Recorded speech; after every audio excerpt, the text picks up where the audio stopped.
Actually, we were given the opportunity to represent in the Best Actor category.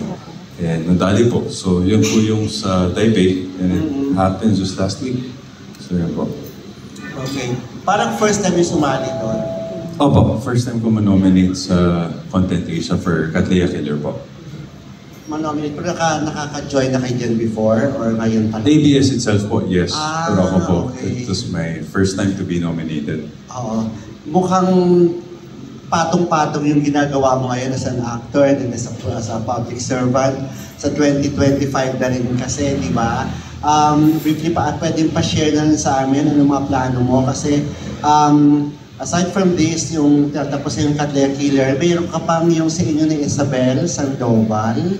Yes. So ano ng plano doon? And then ano rin yung mga nakaplano or mga naka-line up na gagawin mo naman as a congressman naman ng ano, tuloy pa rin ba yung pagtakbo mo? Kasi dire-diretso ko na yung tanong kasi para makakomment ka na. Kasi ang unang may lumutang kasi na kwento na sa 2025, yung mamo raw, si Silvia Sanchez, ang tatakbo muna as sa Congress at ikaw daw ay magfo-focus muna sa pagiging aktor. So ano ba talaga doon? Doon muna tayo sa mga plans, unahin natin. Opo, yung for this year po kasi all the plans are already done.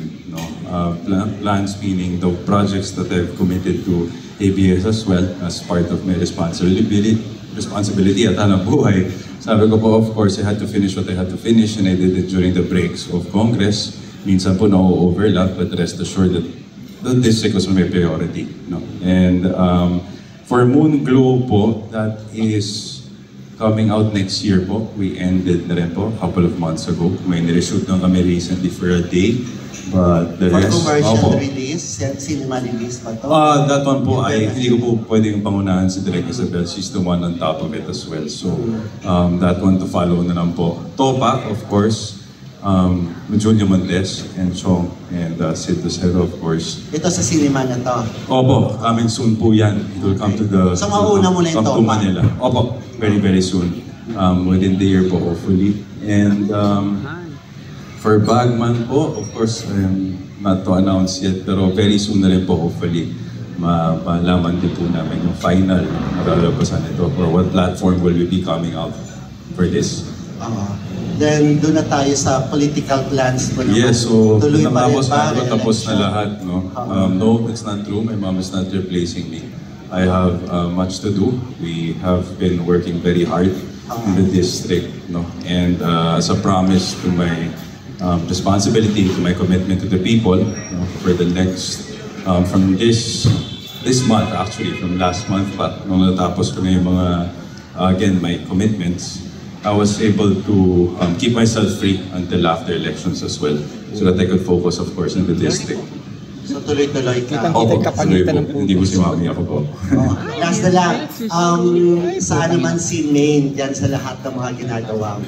Of course po, during my free times and during my free days, kapag may bakasyon, kaya nga po, we travel, nakikita po ng tao, because those are the only times talaga na we get to spend time together, to be honest. Kasi pag nandito po sa Manila, of course, meron din siyang responsibility. She also has commitments to attend to, and also me as well. I juggle up, all these things, but rest assured, it's just time management, proper time management, and we're both very happy if pangunahan pa rin po kayo. And yeah, it's just really time management po.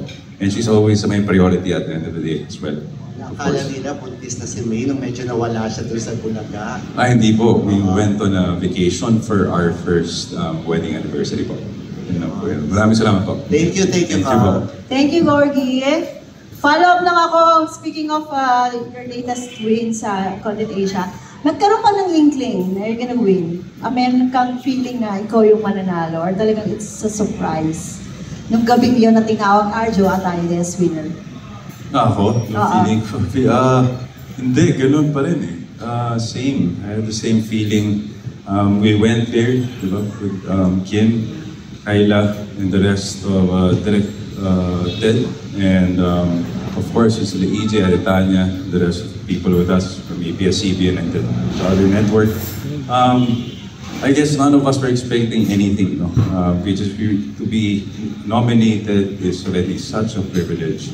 The recognition itself will be a bonus, like we always say. You know, it's not being humble, but it's really trying to push Filipino content, trying to push Filipino connections, no, in a better way, so that we could excel back to where we were back in the 80s, 90s, etc. So yun po.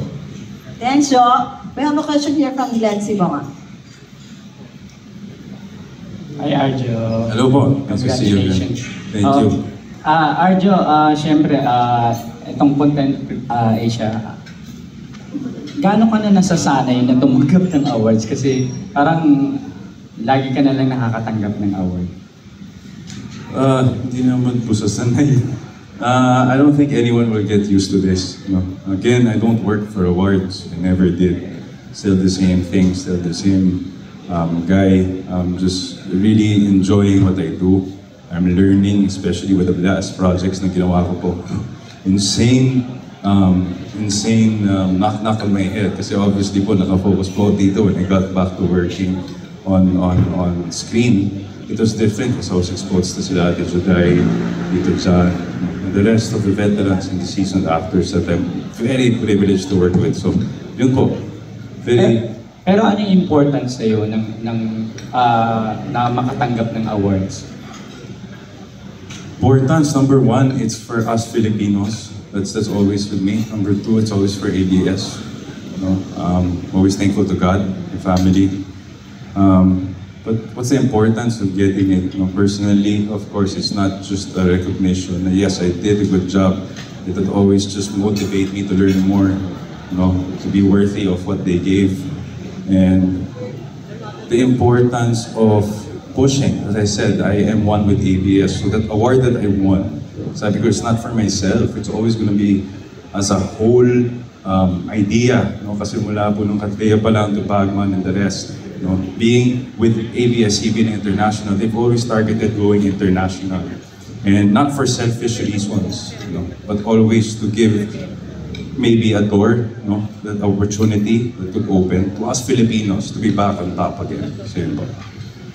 Siyempre, napapanood ko sa movies at saka sa miniseries, pero may mga nakaka-miss din na gumawa ka ng teleserye.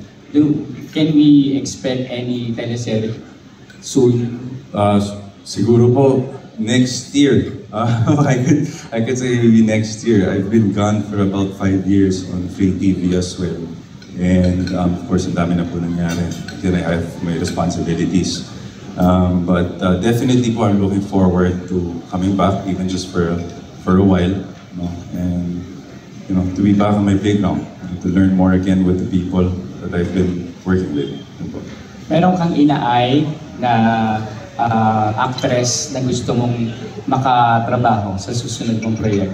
Lahat. To be honest, no? Anyone. Still the same po. Say, when we get those interviews since before, I want to work with everyone naman talaga. It really gives me the opportunity to learn more, to stretch out, you know. Nagugulat din po ako sa mga iba't ibang artista, the way they lay their cards on the table pag sinabing action, especially again with the last projects that I've been working with. They're insane actors, very unselfish actors, and I would always be grateful for them and indebted, especially to the people behind Bagman and Katleya. Thank you, Arjo. Congratulations. Thank you po. Thank you po.